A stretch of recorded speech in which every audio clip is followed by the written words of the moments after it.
Hi, everybody. Thank you so much for joining us. I am very excited to be interviewing Zane Griggs for the second time on my YouTube channel.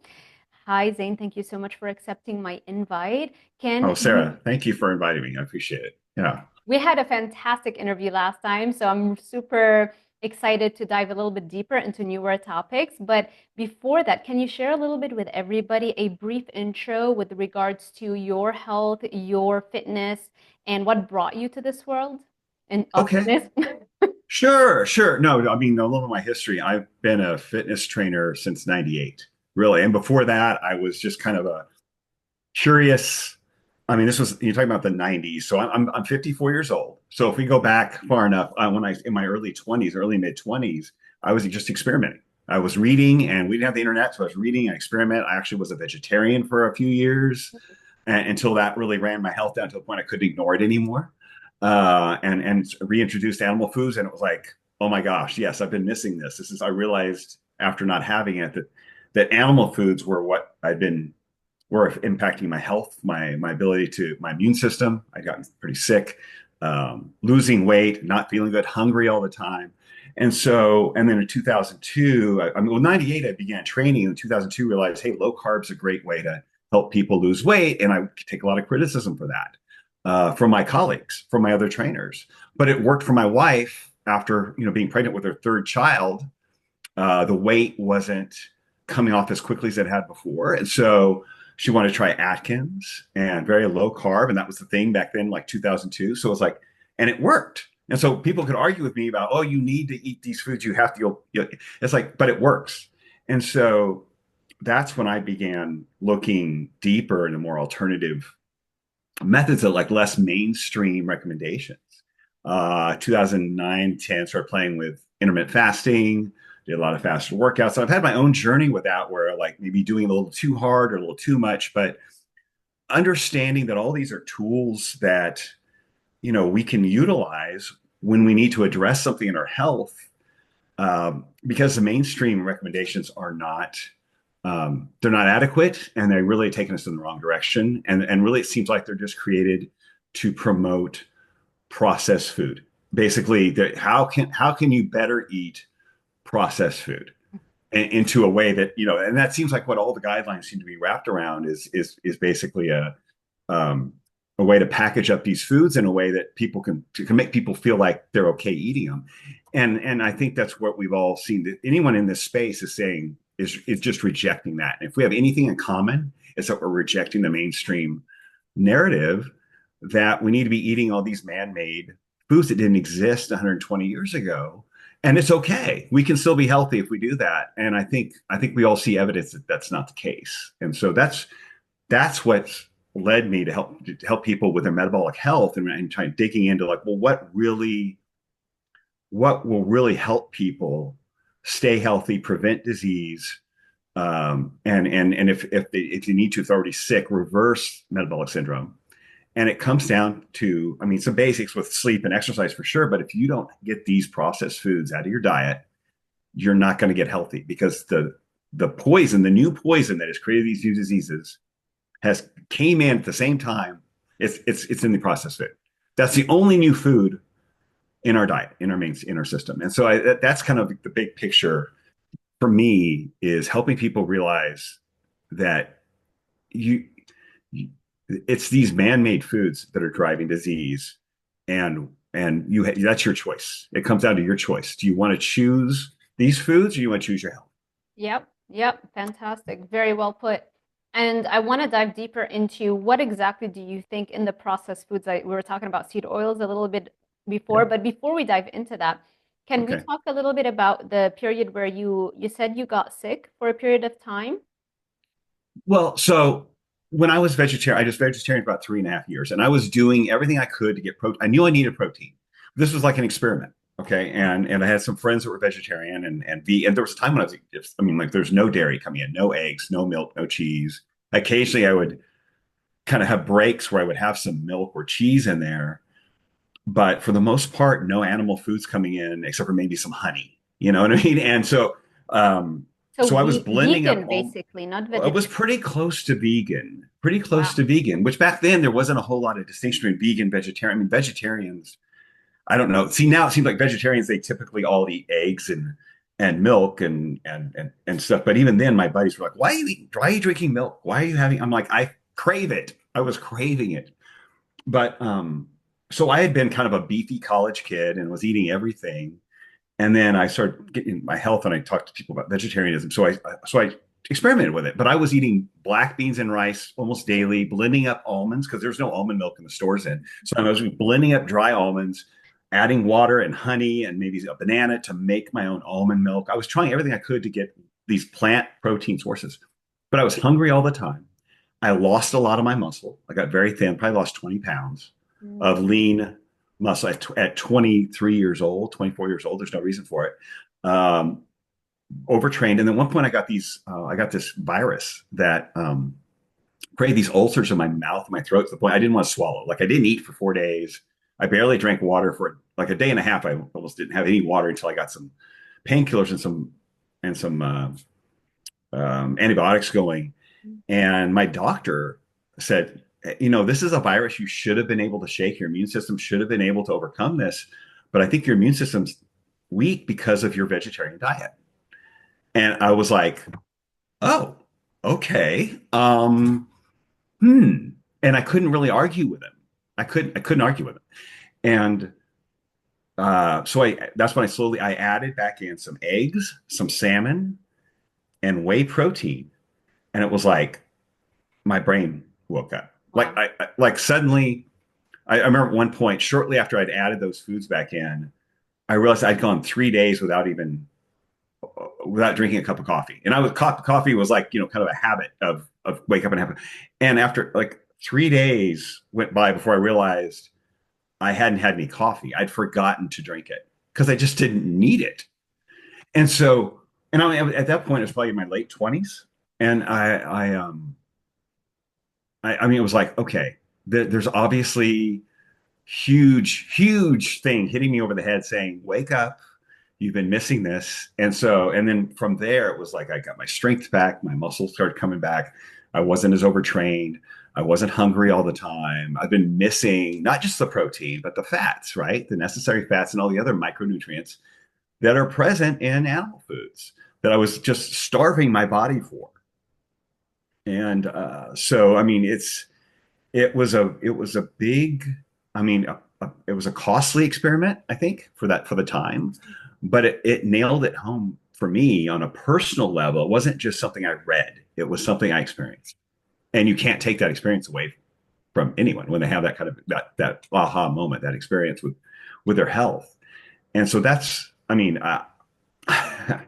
there's no place in human existence for a vegan diet long term, in my opinion. And I say Because that not from textbook, but from experience. And then I can yeah, back it up with yeah, the textbook with knowledge and so forth. But I experienced something that was like not sustainable for yeah, me. And at the prime of my life, at some of the healthiest point of my life in my mid 20s, and everything else was in place, like exercise. I was eating great food. I was eating all the plant protein foods. I was doing everything right, other than I didn't take soy supplements. I didn't take supplements. I didn't take soy protein powders or any of those kind of protein. I wanted to do it from whole food. If this diet can work, it needs to work from whole food, and it didn't for me yeah. at all. So that's long-winded, but that was my aha of like, this doesn't work, move on, and go back. I mean, I was better off eating like the college kid before than I was in my vegetarian diet. At least then I was eating meat and ice cream and all the milk and all these other things, and so and fairly healthy. But it was a big I felt it, like I felt it in my body. And Yeah. so anyway, that was my experience with veganism, vegetarian. It's such a common refrain that I hear from so many people that go vegan and then they reintroduce some animal protein and they say the same thing. I felt like my brain came back online after one meal. It's such a powerful shift. I remember feeling this way, but when I went keto. So Mm. Once on the first time that I tried a ketogenic diet on the seventh day, I never realized that I had brain fog all of my life until it went away. Oh, wow. So that was my light bulb moment. Yeah, Yeah, it's fuzzy. Like there's this fog that lifts, and you don't realize it's there until it lifts. exactly, Yeah. exactly. And then if we go back to a common ancestor, if we go back millions of years ago, the common ancestor that eventually branched out into our species, Homo sapiens sapiens, that's a descendant from a common ancestor that decided to go in an animal-based direction, whereas there's another branch of early human that went in a vegan direction. I have a YouTube video on that. They went extinct. So Oh, that's wow. another, type of high quality data to remember. We've been through this experiment before.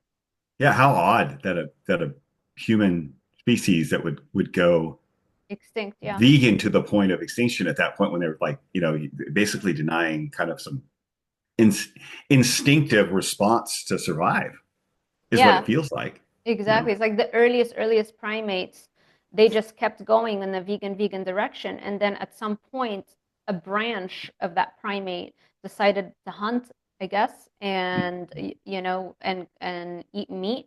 And that eventually led to us. So very interesting data there. Yeah.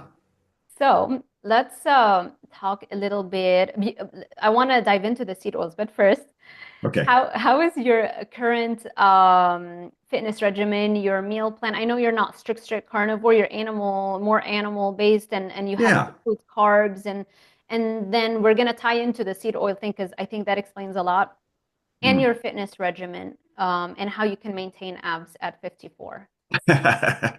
Well, I think I'm pretty fortunate that I haven't ever had a a moment in my life where I was overweight.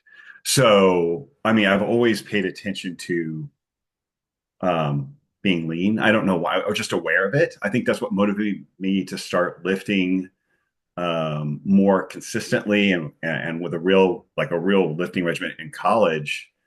Because I started feeling like at 18, I'm like, things aren't the same. Like I could tell like the growth period was over. And it's like, if I want to maintain some level of leanness and fitness and athleticism, I need to be more consistent with my lifting routine and so forth. And so that's when I started, was probably my freshman year in college. Um, and of course, being a trainer, I was like, I always had to kind of maintain, I felt the need to maintain a level of fitness. So one thing I think was the consistency over the years, even though it's kind of been up and down, and tried different diets and tried different approaches. I think the consistency over the years is what's allowed me to be where I am now at 54. Not that someone can't change their paradigm in their 30s or 40s, but that for me, it was that I think consistency over time makes it a lot easier to sustain. Right. Um, and my body knows kind of like kind of, it's that feeling you have, your body and it knows what to do. Uh, but yeah, I definitely stick to whole food carbohydrates, a lot meat at every meal, or some sort of, some eggs. But I mean, it's really and liver. I eat a little bit of liver each day. I mean, the bulk of my nutrition from animal-based foods. And by nutrition, I don't mean just the macros. I mean, that's where I expect my micro nutrition to come from as well. And that's the focus. That's where I put my attention, and then I supplement energy needs with the whole food sources that are non-inflammatory. So I don't need a lot of raw veggies anymore. If I'm at a meal where it's family type thing, I'll eat the cooked. I might eat some cooked ones, um, or from sometimes fermented. But I just and I do eat some fruit. So it's very much an animal based, but I mean stick to non-inflammatory whole food Yeah. carb sources. My routine is Do really you track calories? I have tracked. I don't know that your audience is going to want to hear what I do, but I have tracked and weighed and done that for a while. And at the moment, I'm eating a little more. I tracked for a while, like for 9 or 10 months, just to kind of see get kind of realign myself with um, what I put in my mouth, how it measures out, and how I felt with more or less carbohydrate. Um, and then now the last several months I've just kind of been eating more. I mean, I'm regimented with the one protein. I kind of can eyeball that. And I know what I need. And then with the carb sources, it's more of how I feel, especially Mhm. going through the winter. My activity levels can change, being outside, how much I'm outside. I think it's really pulled back during the winter. I eat a little more lower carb through the Right. winter. And then the summer when it's or spring when it's the sun's out, I'm outside more. I think my metabolism goes a little bit. I tend to want more of those Yeah. um, whole food carb sources, especially the fruit. So it's a little more instinctive. I love that you said that. And now you can be instinctive with it because you have tracked before. So you have an awareness of how many calories, proteins, carbs there are in different foods. And I feel that the number one thing that people do is, especially January, is World Carnivore Month. A lot of people start the Right. priming protocol, if you've heard about that, where people just eat and stuff themselves with all the meat and all the butter. And so many people gain so much weight, and they're told that Yep. it's okay to gain weight. And that's where I'm always trying to educate people and explain to them Mm. that excess body fat is inflammatory. It releases estrogen. You become estrogen dominant. You have now hormonal imbalances. It Yeah. leads to inflammation of your brain and depression and more cravings. And so the whole idea is like with priming, just eat all the butter, eat all the ribeyes. Don't worry about tracking. It's almost taboo to mention the word calorie. And Mm. so, and I've interviewed people that were deep into that world and they keep gaining weight and keep gaining weight. And even after the priming supposedly ends, and then they're supposed to do fasting, those habits, they don't just go away. Now you're in a worse Right. off position at the end of priming. You're more depressed, you're more inflamed, your hormones are worse. And so now it's harder for you to even fast and you're fasting just to go back to your initial weight because now you gain weight. So you're just basically staying put. And so that's why Right. I think it's really important for some people, a minority of the population, that might work, but Mm. I can guarantee you that vast majority of people, especially women, are really struggling with this and they're being given wrong advice. And I think it's so much easier mentally to go, yeah, if you want to go carnivore, that's great, but track as well, because most people want to lose weight. So you want to build Right. momentum, you want to improve your health, and but at the same time, you want to see actual changes because that's what's going to improve your mood, raise your baseline dopamine so that you don't have cravings, so that you're not constantly depressed and Right. feeling so uncomfortable in your own skin. Absolutely. No, I think especially if you're talking about people who want to lose weight or they're kind of dealing with some sort of metabolic issue, their hormones are not aligned yet. They're not in a healthy place hormonally, so their satiation, triggers Exactly. are not going to be functioning the way they should or like they would for me. Like when I've done meat only, done carnivore for periods of time, I would struggle to get enough calories because my satiety is like, but I mean, I'd start losing weight right away, but because I can't eat enough. I don't want to. Mhm. It shuts off my hunger hormone and hunger desire real quick. Yeah. And that's, I mean, it's the fat, the protein. I mean, all the And it's you've just never because, struggled with like binge eating disorder or addictive type tendencies. And so oh I think, no, yeah, that's why it works that way. And, no, but, no, but, yeah, I'm not saying it's all physiological. There's mhm, obviously a mental mhm, emotional component to that. But I can see that with women when things are off hormonally, um, that would be if you and overeating and even overeating fat, like you said, that's going to cause some weight gain and maybe some elevated cortisol, which would lead to the belly fat. And we're talking about the exactly. imbalance of the estrogen, but and with older men. I mean, I see it with older men because most of my clients. So my target client range is usually 40 to 60. Mm, Okay, so it's that older group that is struggling with all the changes, the hormonal changes, as well as the metabolic stuff going on, and they're in a kind of a hurried uh, schedule, and they tend to have more means, more money, so they keep spending on like going out to eat, and there's better food, but it's like that leads to less home cooked meals and less whole food. So all of those components, I think, lead to indulgence too often, and again, like you said, that not really wanting to track when they really need to be keeping eyes on how much they're putting in their mouth because those satiety hormones are not in place. And so it just, I agree with you 100%. It's a hormone. There's a hormonal issue and an emotional issue going on oftentimes that leads to when you remove those boundaries, they don't just go a little over, they go way over. Yes. And still a need when you're healing, there's still a need for some boundaries, some healthy boundaries, and for some track. What isn't measured isn't managed. And so if they're not doing any measuring, I mean, then it becomes impulse. And if the impulses aren't aligned, then you're gonna have a problem. You're at a greater risk of having a problem. Yeah. Very, very well said. Yes. I just filmed a YouTube video maybe a week ago or two on insulin resistance and Mm, simply losing weight. Forget about any diet you give a person.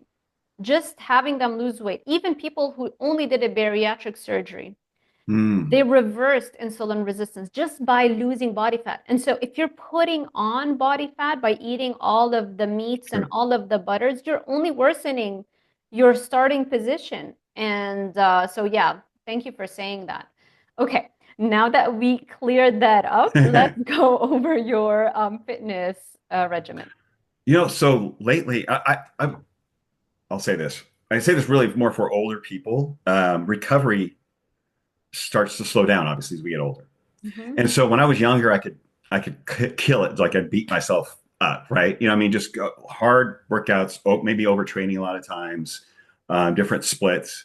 And I'm finding now recovery has to be valued, or I don't make progress. And so at this point I wouldn't necessarily give the exact same advice to a beginner, to someone who's just starting out with lifting, but someone who's at least intermediate level, who's been lifting, they're taking care of their body um, for a while, and they understand they're at a point where they're close to maybe the upper end of their strength or their fitness level, how much muscle they can put on. They really don't need to beat themselves or pound.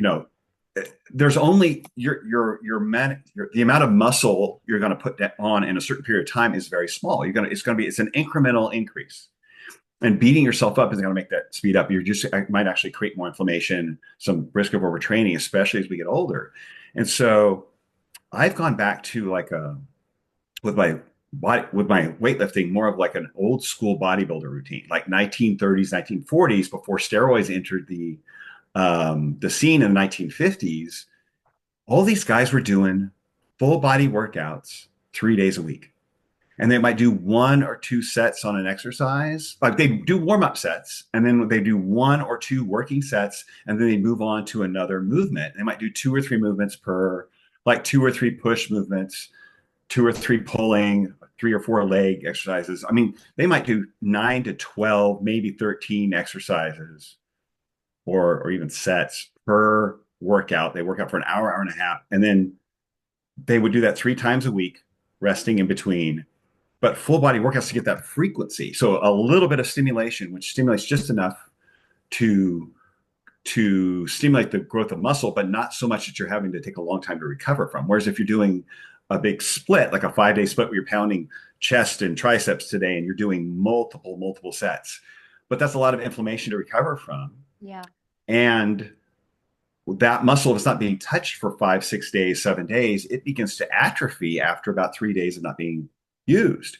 And as we get older, that becomes even more the case, as opposed to someone who's young and has got all the growth hormone and the testosterone and everything else going at 25.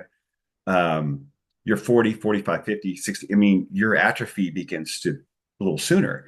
And so shorter, less stimulation per muscle, but more frequent. So 2 or 3 times in the week with those full body workouts, I'm finding that it actually helps me make those incremental movements without the overtraining, Mhm. without pounding myself and being exhausted, and be able to pay attention to other areas of my fitness, like more time with mobility stuff, which I really need. As we get older, that starts to stiffen up. I like high intensity interval stuff, whether it's sprinting or like in an assault bike and doing short bouts like that. And then just getting in some walking, some movement. Like the long term stuff is really just low intensity walking, but I'm finding that long distance, like higher zone 2, zone 3, where your heart rate's kind of like out of that comfortable zone to speak, but you're maintaining it for long periods of time, like 40, 45 minutes to an hour. That really starts to run down an old body. and it's Mm, hard to recover from, creates a lot of inflammation. It's hard on the joints. I think it's hard on the cardiovascular system for most people. There's a few of those gifted people out there who are made for that distance stuff, but for the most part, I think you're creating some wear and tear mhm. on the cardiovascular system with that kind of like um, really zone three extended for 45 minutes, or any kind of like marathon training, half marathon training. I think if you want to do those, limit them to certain points of the year and then back off. I've seen even with my younger, like 40-year-old, very athletic clients who've done triathlons and marathons in the past in their 20s and 30s, and they do blood work after a marathon. The testosterone tanks, the growth hormone tanks. I mean, they're having for like 2 or 3 months, the testosterone is low, and because their body's trying to recover from that event, and it's just a Right. lot of stress. Because if you think about it, it's not very natural. We weren't running marathons millions No, of years ago. Our ancestors, right? They didn't hand us off those genes, you know. We did walk a lot for sure. wow, There was a lot of physical activity, but we weren't running at a pace of, 8 miles right, per hour sustained. right. And if we want to do that, if we want to, I'm not opposed to anything unnatural. Obviously, the internet is unnatural, and we need it, right? Right, air conditioning, all those wonderful things. Exactly. I think, yeah, that there's a, in the primal ancestral world, there are people who take it to an extreme where Yes, it's I like agree. just live off the grid, and but then they're doing it over the internet, posting content. It's like if you And they're really flying to want conferences in a we're going plane. to come. Exactly. It's like if you really want to be true to your message, you shouldn't have any internet connection. And then Yeah, you won't be able to know if an asteroid is hurtling towards the Earth, and you won't be prepared and you will go extinct. So you're living in a tent and you're hunting for your food. Yeah. yeah, exactly. So I think, I'm not one of those people who's like everything has Sure. to be supernatural, and if it didn't exist, that means it has no value. No. But I think that if you want to do something that our species has not selected for over generations via evolution, then I believe we want to look at, okay, well, what do we need to do to support that activity? If we want to create Right. superhumans, if we want to create mini David Goggins in our species, how can we do it without leading to a net negative for longevity of our species? And I think this Hmm. is where supplementation is critical. We would have to take in more nutrients than a normal person.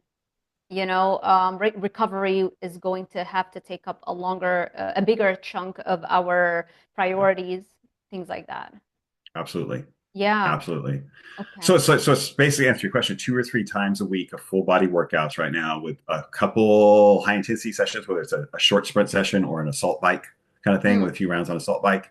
And then it's a lot of walking, or occasionally if I just need to clear my mind, I might get on a spin bike or get on a mountain bike and go like really like cruising speed, just comfortable, not huffing and puffing, but just like you would for a walk, like a fast walk where it's just, your heart rate's up at maybe around 90 or 100, 110, easy to maintain, and you're just kind of like blood flow. yeah. And it's a time for me to think. It's a time for me to get ideas and be away from Creative. other things. And yeah, it helps me process. Yes. But I think it's physical as well as mental benefit, but it's not strenuous. And so for those long duration things, they're not super strenuous. And strenuous is short. You know, the strength training is touching just enough, like minimal effective dose is how I like to say it. It's like just enough to create some growth and then move on and then do it again, after 48 hours or so, 48 to 72 hours when you had a chance to recover. And then, again, another minimal effective dose. And it's that incremental, which allows me to recover, reduces inflammation, and allows me to have other things going on in my life that without being run down and really pay attention to that recovery. And I think that's the biggest thing. Sleep gets tougher as we get older. Just like good, I think healthy sleep. I've really over the last several years restricted my alcohol intake because of that. Where I'd already gone down maybe once or twice a month, and now I'm like 3, 4, maybe 5 times a year that I might have something to drink with a meal. It's like a special family meal or special event, and it's like one or two, 5 times a year. That's almost not significant, right? Because of the impact on my sleep more than anything else. And so really trying to prioritize sleep and recovery and just mobility movement at this point in my life, because those seems to be the most difficult things for me to see improvement on at this point. Whereas strength training and diet, I feel like I've got personally nailed. Like I know what I need to do to maintain where I am, and I can put a pin in it. I know what to do. And then here's where I want to make gains is in the ability to move smoothly, move more effortlessly, not be so stiff all the time, and to be rested. Hmm. And so that's where my priorities have gone, especially in my 50s. Fantastic. What about supplements, HRT, hormone replacement therapy? What are your thoughts on that? Do you personally, if you would like to share? Yeah, no, I first of all, I definitely have used HRT. So this is my wife, and 90% of my clients are in some form of hormone replacement therapy, depending on where they are in their life. Like I said, most of them are over 40, so a lot of them like by mid 40s, they're finding it incredible. What I typically recommend to them, I said, understand that this is not to replace lifestyle habits. This is to help you maintain them and to see the results from them faster than you would if you didn't have it. Because I mean, and that's usually what happens is like even if they maintain good lifestyle habits, you just layer this on top, then they start seeing those results that they were hoping for and that they expected to see when they were 30. Because it's not magic. If you don't change your, like I've seen with guys who will add in testosterone, but if they don't change their lifestyle habits, they don't change their food, start exercising, limit the alcohol, they just get puffy. They just put on water weight. They might feel a little better. They feel a little more spunky, right? A little vuv, but the weight, the health, that doesn't change. Hmm. And so it's meant to layer on top of good habits, not to replace them. Hmm. And I really hope try to you know bring that home for most of the people that ask me about it, because it's just it can't replace habits. It's giving you a little extra edge, and it Hmm. does make your life a little easier. It takes away some of the brain fog, helps with any kind of libido issues, obviously, and just drive like your personal like ambition and motivation. It gets a little gas behind it with that, which does, I mean, as testosterone drops, it does impact that quite a bit, the mental emotional aspect of those things. And with a lot of my people, they're business owners or they're executives or kind of high driving, expect a lot of their Yeah. bodies and expect a lot. So um, they really like that, getting that back. They like, oh, and with the women especially as well, like with add a little bit of testosterone in, maybe they've had the depending on where they are in their with menopause, but whether they have the estrogen and progesterone going or not, when they add in testosterone, it's like, oh, I feel myself again, and they have their libido back, which is great. And Right. I have one client who's a singer. She's been Broadway. She was Broadway for 9 years. She's done voiceovers for Disney. She's done live performances even now in her 50s. And went about 6 months after starting to add testosterone in her probably right around 53, 54. She said, I'm hitting notes I haven't hit since my 30s. Like her voice is stronger and it recovers faster, and she doesn't get sick after a show when she travels and performs, but her voice was able to hit those high C's again in her 50s after 30 plus year career, 35-year career of singing and dancing, doing all these things. She's now back to hitting those things she hadn't hit in 15, 20 years, hitting Wow. those notes. So I mean it's significant. It's a significant improvement for those who are willing to go that route. I mean, you feel the difference. And so yeah, I'm a big advocate for it. Yeah. um, as long as between numbers and symptoms, you line those up. It's like, is this right for you? If you look, I mean, it's not just something you throw at somebody. Obviously, you're looking at lab work. You're asking about symptoms, and it's not Mike. I mean, I'm not a physician. I don't make the call, but I do help my clients like decipher how this could help them, what I've seen, and then they can talk to their physician about Yeah. you know Yeah. that from that point on. Likewise, I do the same. I always bring it up because I do get a lot of women and men that are after menopause or andropause, you know. Mhm. And sometimes it really is a game changer. I Oh would yeah. say almost in all the cases, it is a game Yeah. changer. Yeah. Any other supplements? For sleep, I like magnesium glycinate and some tryptophan at night. The tryptophan gets converted eventually HTTP5 and then basically 5-HTP. melatonin. Mm-hmm. Yeah, so I like that, a little bit of that at night with some magnesium glycinate just to help my body kind of chill out and relax. I found that pretty helpful. Um, Creatine, I go on and off depending on how much I'm lifting, just to cycle in and out. I don't know that I need to. I'm not saying everyone else needs to cycle in and out, but it's definitely part of my routine to the point. I mean, even my 12-year-old, he's a young athlete. We give him creatine, wakes his brain up in the morning and kind of get him going. So I'm a big fan of creatine. My wife uses Mm-hmm. it as well. Um, and if I there's feel anything like women freak out because of the fluid retention and the weight right, scale changes, especially if they want to lose weight. So I think that deters a lot of women from it does. starting to take creatine. But I think if you can maintain consistency in the dosage and keep that in the back of your mind when you are tracking and knowing if you're right now in a cycle, the weight is going to go up a little bit, but that's not really body fat. That's just water retention. You know, that Yeah, helps. yeah, and most of it's in the cell. It's not like bloated. Right. It's just you're holding more fluid and energy in the muscles. And so Yeah. there's benefits with women. There's studies showing improved not just muscle but also even bone density. I've seen in many of the studies with Yeah. women. Um, so and plus being neuroprotective at a certain level. So I mean, there's lots of benefits that keep coming out about creatine, and almost I don't really hear about any side effects or negative risks. Those are probably my biggest supplements. My main supplement is taking an ounce of beef liver every morning. And that's where I have my micronutrients, right? And then like I said, some fermented food. I might get some raw kefir here and there from a local, and which is that fermented dairy, right? I like the fermentation on it. I'm not drinking a bunch of milk, but I have the fermented dairy, so I get the nutrients, and I think they're more easily assimilated in a fermented form. That's just my take on it. But and get the bacteria in there. But I try to get it's a raw based keeper, so it's got all the nutrients still intact.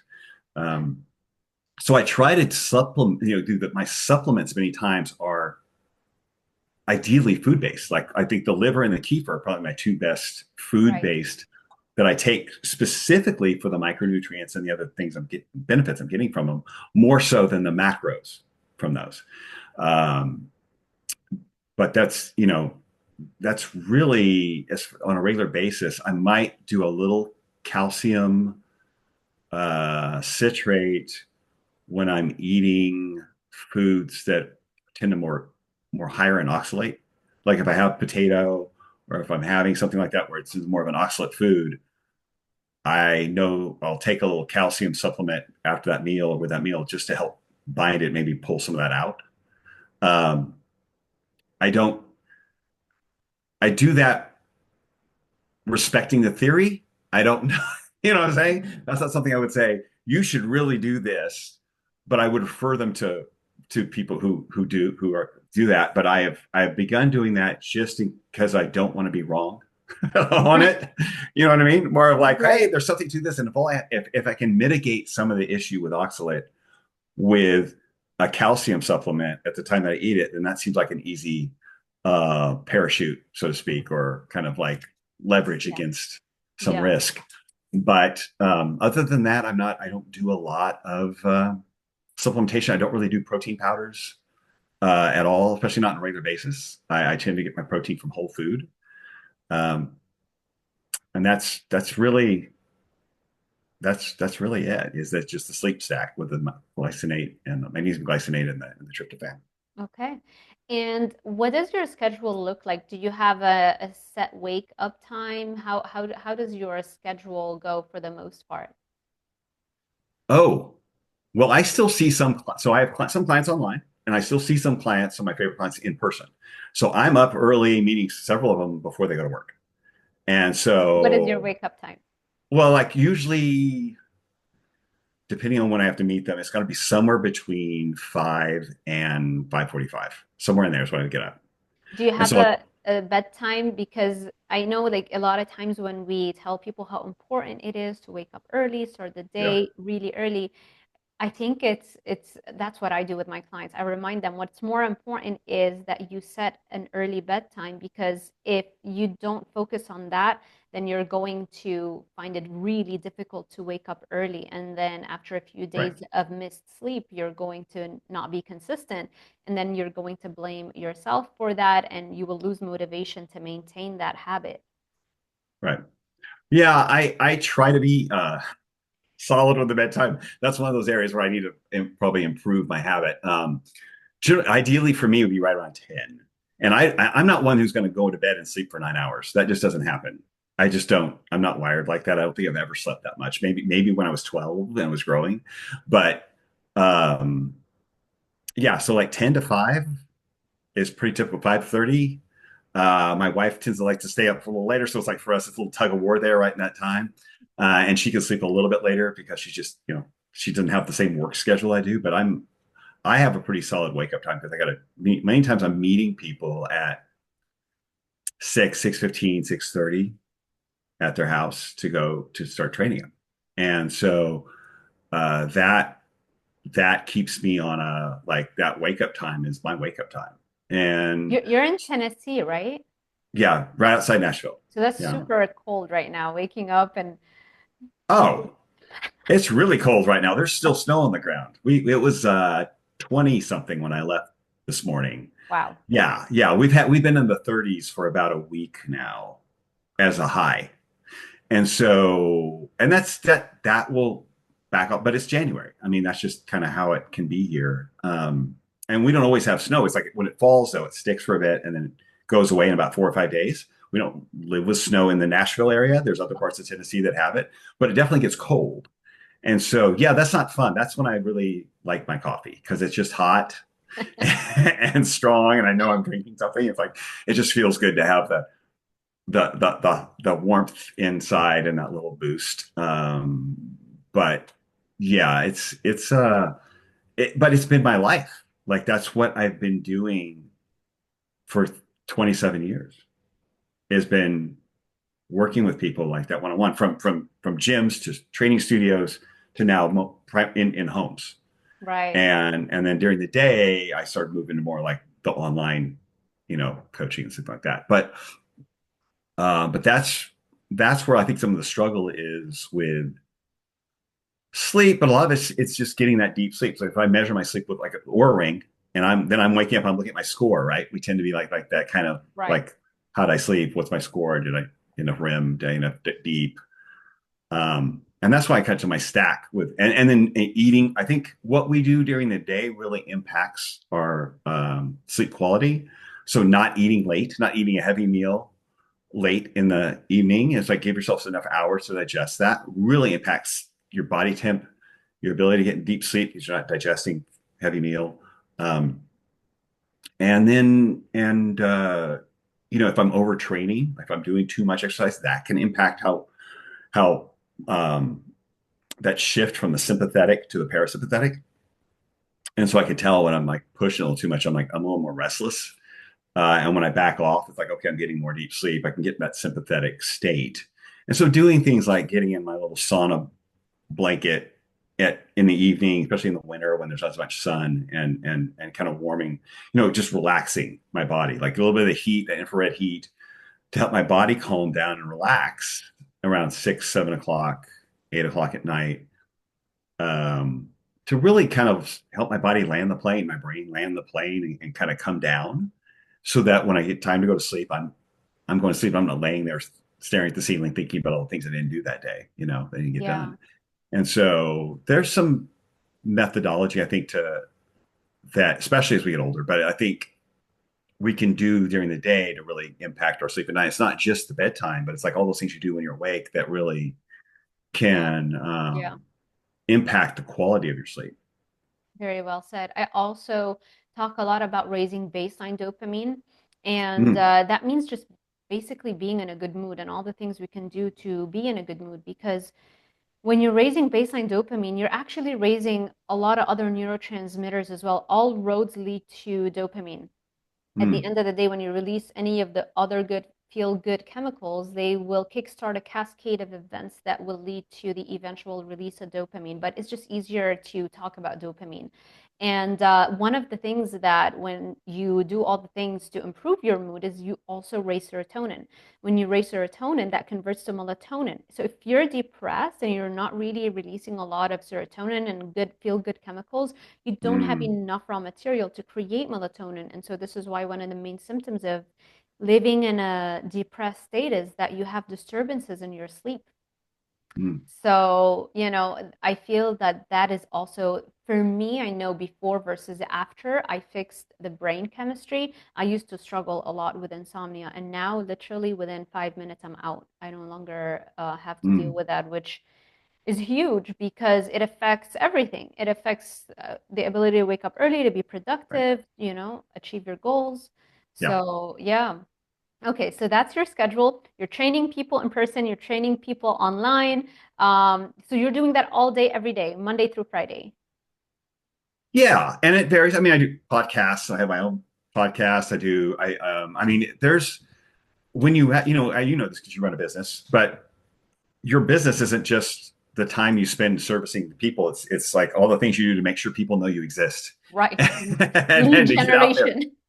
yeah, and to reach out to them and to connect. And I think um, having these conversations like this is like so beneficial from not just from a marketing standpoint, but just from exchange of ideas and connection with people that are in your ecosystem, so to speak. Like, and even if you're not like exactly the same, even better, but to learn from each other and to connect and get feedback and have your ideas challenged.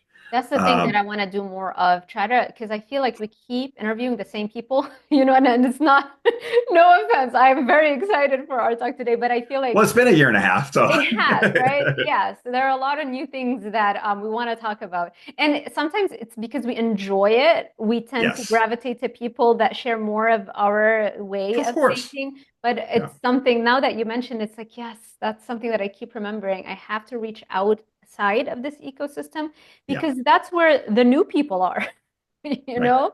It's like something there's so many things we know we should do, but it's right. being more aware more often and actually taking action on that, Mhm. you know? Yeah, but like I said, the schedule. So it's that. And then, we have a school age child. We have three kids who are in their 20s, and then we have one that's 12 who's doing sports in school. And so it's like that's a that's a part of your schedule. I mean, that's definitely a big part of your schedule. And just it's it's really um not super like locked in 9 to 5 at all, or 8 to 5, or however it is. It's very like a stop start. You get interrupted, you do things, when you're self-employed, you just get, you can Yeah. create as much routine around as possible, but there's always things that are throwing wrenches in that. And if you have But children, yeah, that throws a whole other dimension to it. I can only yeah. imagine being a business owner and having four children. How do you deal with the stress of it all? Well, that's where the sleep part is becomes a much more challenging issue. But yeah, I mean, we have three that are like very productive. They have good paying jobs with benefits, and they're in their field that they want to be in, and that's fantastic. They're like 20, almost 23 to 28 right now.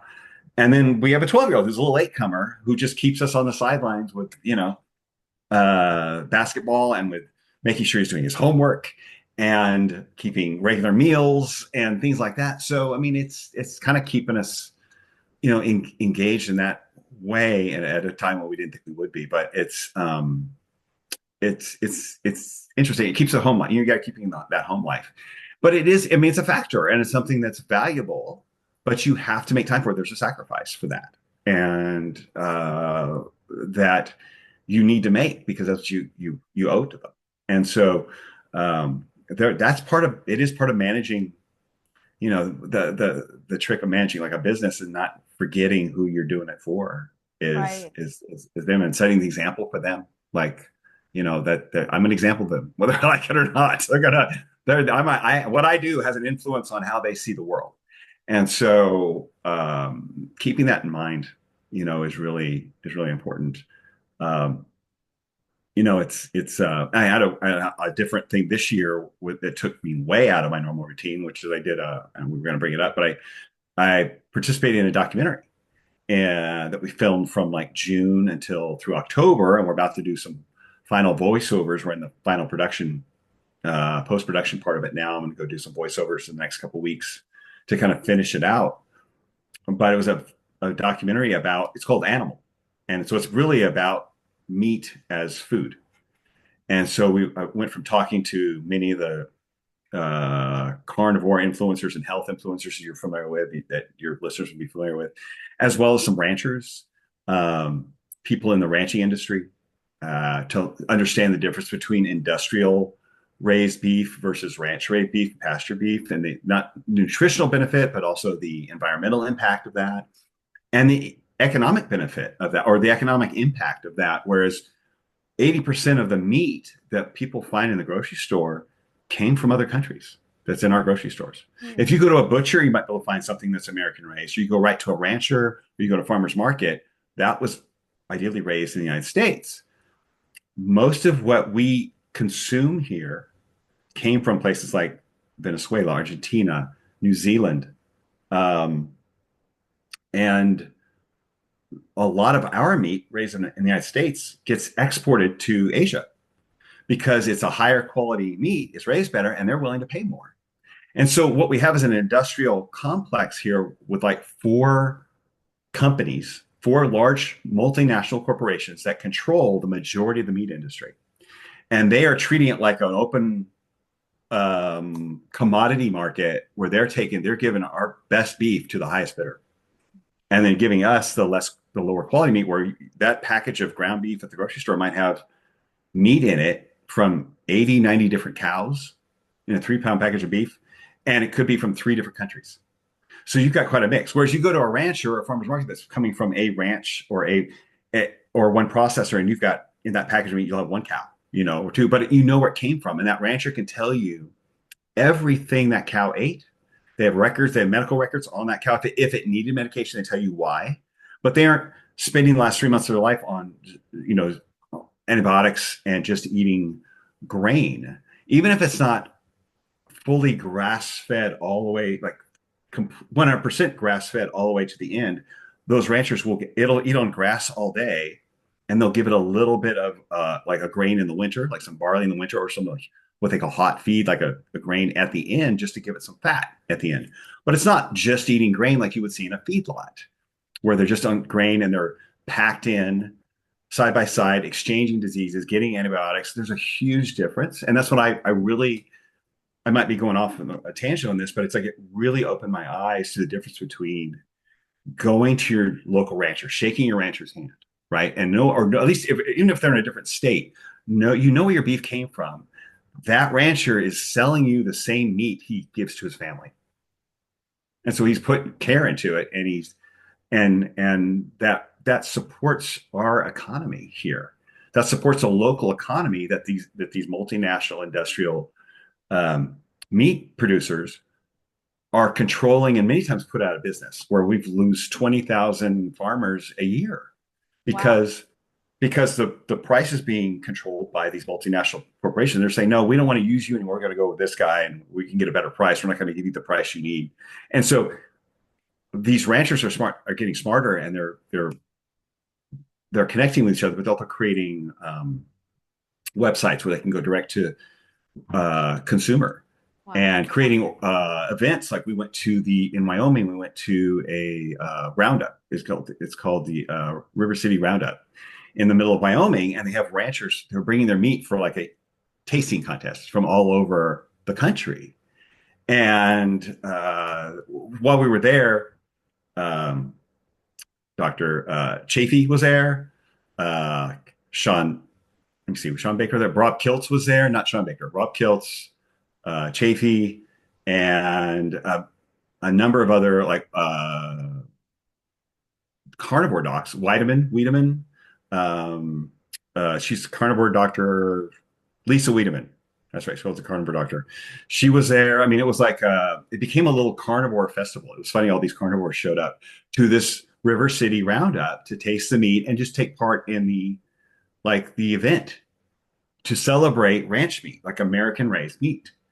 And I was kind of unaware of this level of the difference between these two, the food quality, but the economy and the way that they impact the environment versus a feedlot is a huge it's improvement to where they're sequestering carbon, they're improving the soil, so there is all of these criticisms about meat eating only exist in the feedlot system, in the industrial feedlot system where you have all of these cows on dirt being fed heavy grain and lots of antibiotics. That only exists in the feedlot.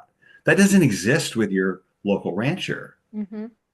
And so if Right. that is really a concern with eating meat and with the welfare of the cattle, go with a rancher. You can bypass all the environmental issues, the economics of it, the environmental, it's just the health of that cow is much greater than that of what's being imported, because you don't know what they're doing in other countries. You don't have the regulations in place, and that meat hasn't traveled this far, hasn't been traveling across the world. Right. So there's no real reason not to eat meat if it's the source, it's where you source it that affects all of those negative criticisms about the raising of meat. And so we touch on that as well. It's more about health. The documentary is more about the health of and some of the stories, the transformations that some of these doctors like Ken Berry, Sean Baker, Chafee have seen with people in there, as well as we talked to Sally Norton, we talked to Kate Shanahan, Eddie Abu over in the UK. And so there's a variety of the people that your listeners would be familiar with, who were contributing to this documentary. And it was really interesting. I got to be the host, basically. So I was the one doing the interviews. Nice. So and asking the questions and really yeah, it was fun. And I liked the way that they're making the documentary. It's not just hitting your head over the head with facts. Like a lot of times you come to a documentary, it's just like kind of boom, boom, boom. They're making what you would call like an art house film. They're making a film Yeah. that Yeah. has a story and it has feeling and it Yeah. has, trying to create connection with the story. Mm, And they're going to be submitted to film festivals I rather than love going straight that. to YouTube or to a streaming platform. They want to submit this to film festivals to like, let's Yeah. get this seen by people. So basically creating some art in this That's story. fantastic. And that's what we need, right? We need the ability of like a good storytelling to reach the masses Right. in a more mainstream way, as opposed to more of like a blunt approach of, Right. you know, vegans are gonna die, or that's like I think Right. vegans and carnivores have a lot more in common than we think, because we have an interest in health and we're interested Correct. in um, just improving our lives. Everybody, Right. people who go on a vegan diet, a lot of them start just because they want to improve their lives. They want to lose some weight. They want to improve health conditions, and then they just stumble across that, and it sounds Right. good in the beginning, you see. Right. So who Oh yeah, I lived it. right. Yeah, yeah, exactly. Whose initiative was it? Is it a group of people who decided let's come together and make the documentary? How did it come about? Actually, there's this guy named Vinny Lingham. He's the executive producer. He basically funded the film, and he came out of the tech world. He's actually originally from South Africa. He's been in the United States for many years in the tech world, and he realized he was just out of shape, getting deconditioned from his life. So he removed himself from the tech world. He moved out of Silicon Valley, moved to San Diego, and really used a carnivore diet and off and on with the animal base, to turn his health around, lose weight, and get his life, basically get his health back. Nice. And he asked me to come out there to be a guest on his podcast in person. And after the podcast, he asked me if have any interest in doing a documentary. If he could kind of pull, he had a director in mind he wanted to pull in from South Africa they'd worked with, and who's a great director. His name's Josh Feldman, and we he met me at Hack Your Health in June in Austin, and we just kind of started going. And I just started to here, meet this person. You want to talk to this person? Started introducing him. Did a couple of interviews, and then it kind of snowballed into me being the on-camera host. And so, and getting as I connected them with people, and so it really was a kind of a cool collaboration in that sense. But it was driven by Vinny and his desire to let everybody. You would just want more people to know about this really solution that he found for his health, for regaining metabolic health. I love it. Fantastic. Okay, so we covered the documentary, we covered your diet and all that kind of stuff. We didn't talk about seed oils. Okay. And what are your thoughts on really what drives metabolic disease? Is it the carbs? Because it's you have a camp that it's all about insulin resistance, no carbs, and then there's a camp it's like it's not the carbs, it's the seed oils. Where do you fall on that spectrum, or what has been your experience with that? So well, early on, obviously, I thought in my career, I thought low carb. It was like controlling the carbohydrates. I wasn't even aware of seed oils back in the 2000s, the early 2000s, right? I didn't really hear about seed oils until I read Kate Shanahan's book, Deep Nutrition, back probably it's been 8 or 10 years, I think, since I read that. And she had mentioned them and briefly not gone too deep on it, but that kind of woke me up to it. And then, Nina Texel's with Big Fat Surprise. And then I think Kate followed up with some great books. Chris Kenobi has The Ancestral Diet Revolution. He's a big proponent of moving away from these seed oils, and we've become friends. And talking to Kate and her latest book, Dark Calories, I think there's a lot of evidence out there that just hasn't been highlighted, right? To show us it's probably the biggest change in our diet in the last 125 years is the influx of these seed oils. So we started ingesting more sugar. And I don't want to, I hate to take sides in camps. I don't think anybody's saying that sugar is, well, none of those camps are saying sugar is good. Very few people say sugar is good or is good for you or that it's beneficial and you don't need to worry about it at all. But I think there's a lot of evidence showing that seed oils impact our ability to process sugar effectively, or Exactly. Yeah. it would not have the impact that it's having if the seed oils weren't with it. Um, and what we're seeing is the large correlation looking at populations, not only in the US, but like in Australia, in China, where they have their diabetes rate is going through the roof and they eat very little sugar.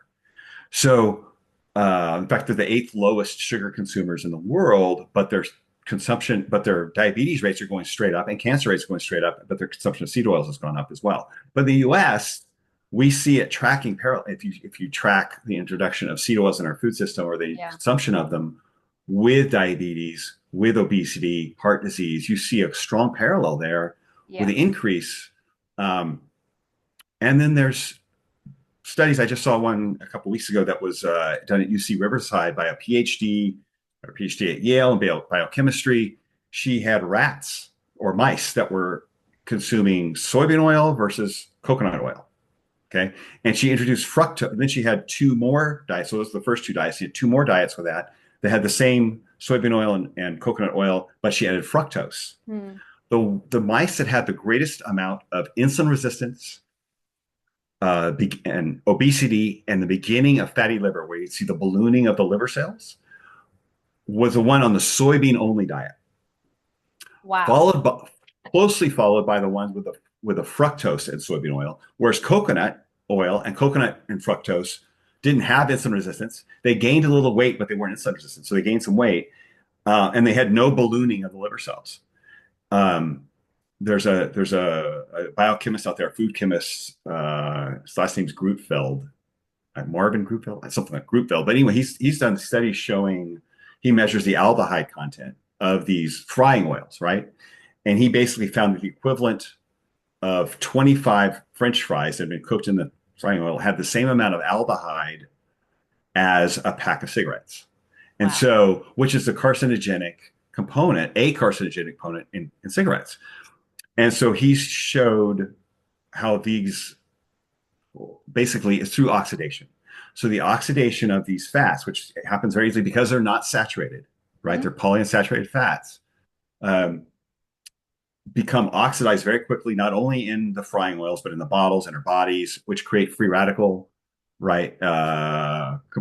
Being created every second. So it's a cascade, right? It's a free radical cascade of oxidation of cholesterol. So the LDL becomes oxidized, and the macrophages grab that oxidized LDL, and that's what gets deposited in our arteries to create plaque.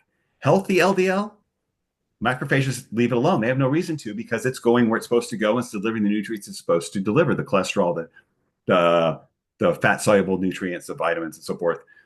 But the oxidized LDL with these PUFA oils in there, that's what the macrophages grab because it's been oxidized and inflamed. And so they're trying to protect us from it. And we know macrophages, foam cells, and oxidized cholesterol is what makes up plaque. Yep. So he's seeing a link between atherosclerosis, um, insulin resistance, peptic ulcer, stomach problems, high blood pressure. I mean, all of these things that are we are suffering from this that make up metabolic disease, that create metabolic disease, right? Um, this is, and it's being ignored. I mean, now it's crazy that we're seeing in the public eye over the last 6 months. We're seeing more and more about seed oils. Did you think you'd ever hear it mentioned on mainstream television or by politicians running for the highest offices in the federal government? I mean, I didn't think we'd ever hear that, but we're hearing people talk about seed oils, and it's created this contention. But at least it's a conversation, right? Yeah. And now we're talking about it.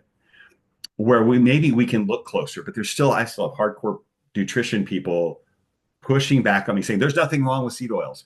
Okay, it's one thing to argue whether sugar or fat or it's one or the other or one does or one doesn't, but to say seed oils have no impact at all, like no negative impact at the volume that we're consuming them, doesn't make sense. You're ignoring a lot of data that goes back several decades. Actually, we have decades of this data from biochemists showing that lipid oxidation creates problems in our body, creates disease.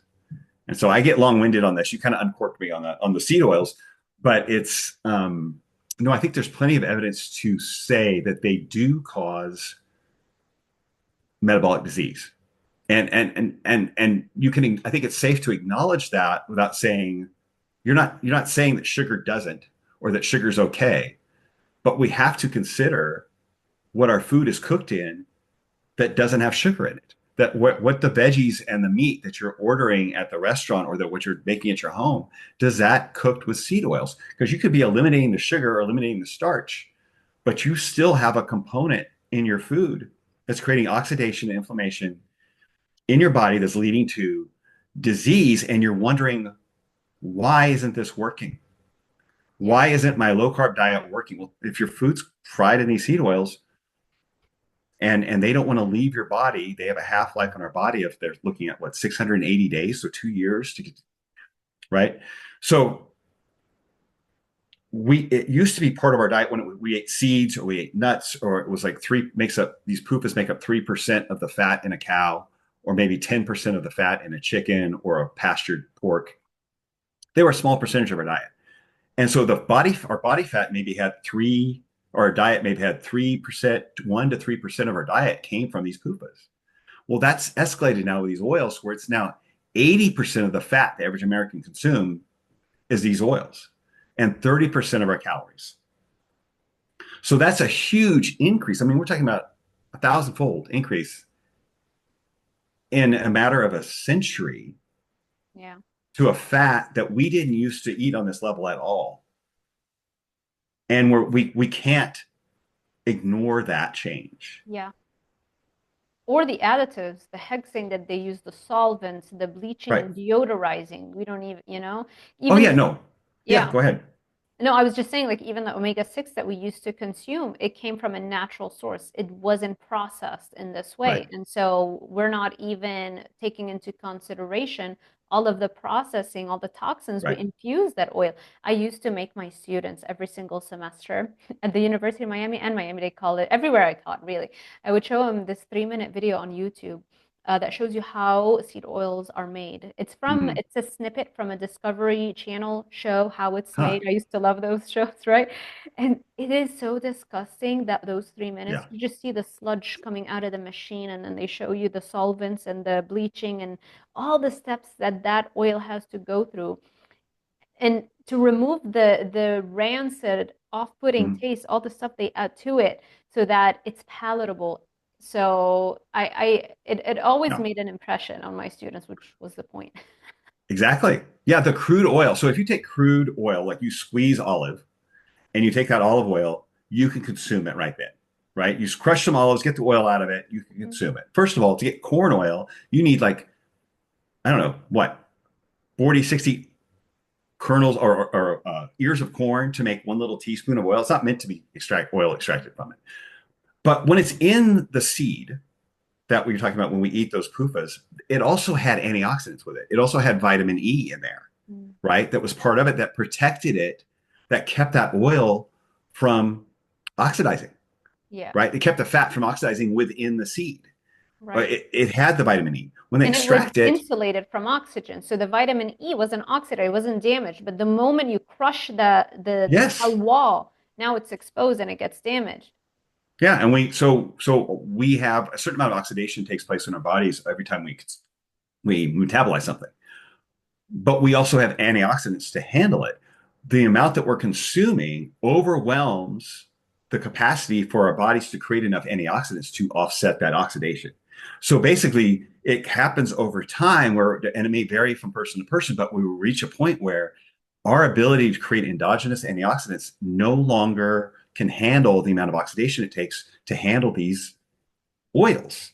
And again, we've increased them from 3% of our fat to 80% of our fat. And it's overwhelming these bodies. And it takes 10 years or 2 years to get to a half-life Yeah. out.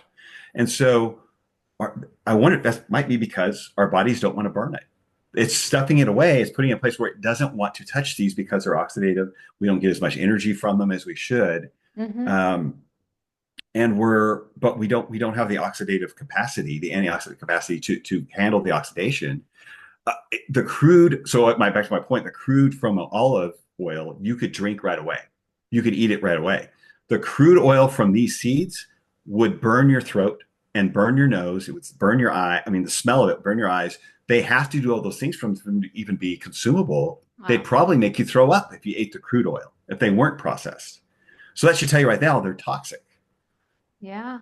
um, Something I thought about, and this is my own little theory. It's kind of my own kind of awareness, but so omega-6 has a role in our bodies to create a certain amount of inflammation, right? So in our cell walls, when we have any kind of trauma, whether it's a workout or a scratch or some kind of trauma, the beginning of stimulating our immune system to respond to that is an irritation of the omega-6 in that cell wall. And that triggers the immune system to respond. So it creates inflammation that tells our immune system, okay, send some white blood cells. And then we have antioxidants that help calm that down, or omega-3s that help calm that original triggering from that omega-6 down so it doesn't go crazy.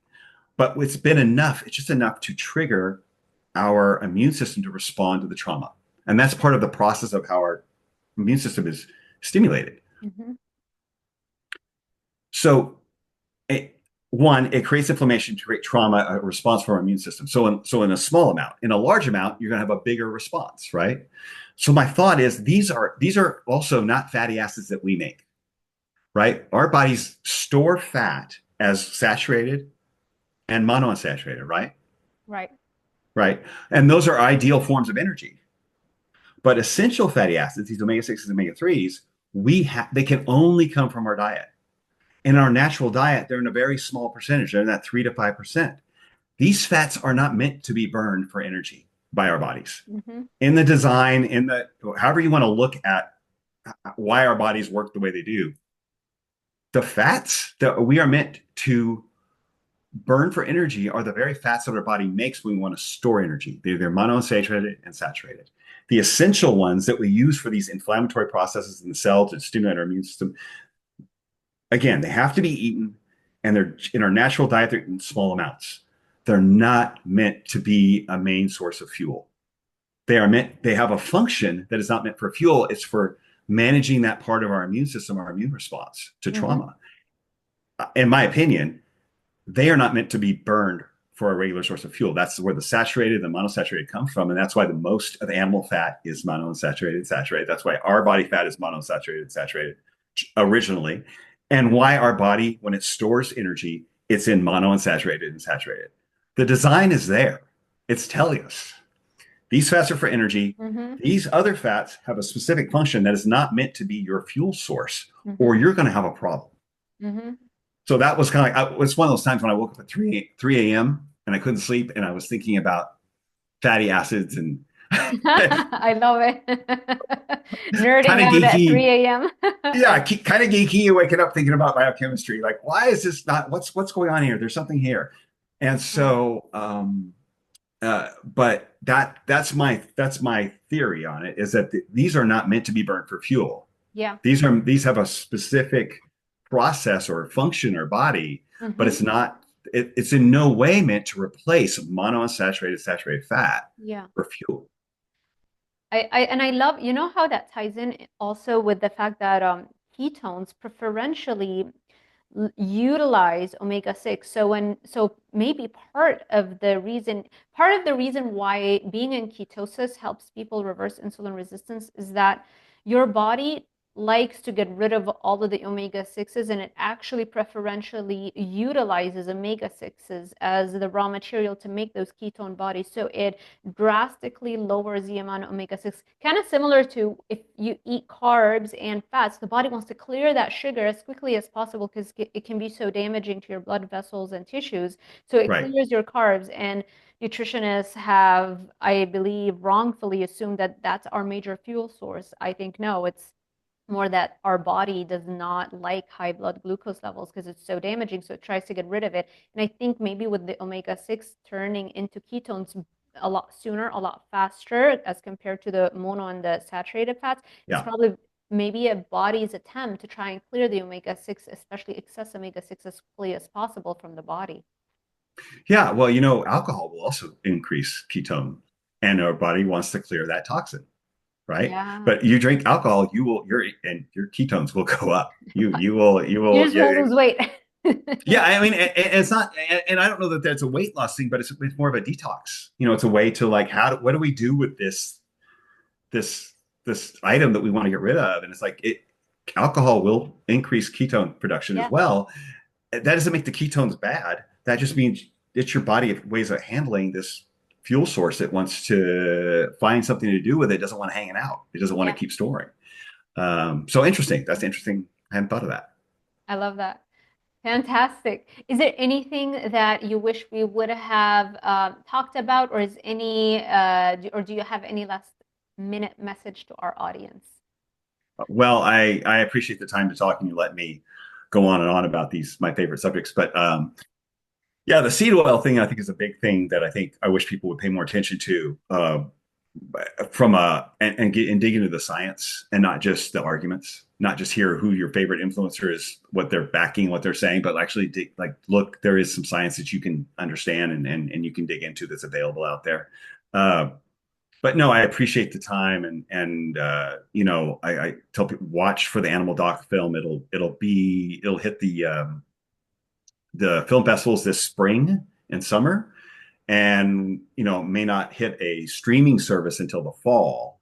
But you'll see clips going out, and we'll be trying to promote it soon. So we would appreciate your support of the film. I think you'll enjoy it. A lot of your favorite influencers will be in there, but I think the way we approached it was so that a mainstream audience would see, not convince them to go carnivore, but to understand that meat is a natural part and is an intrinsic part of the human diet.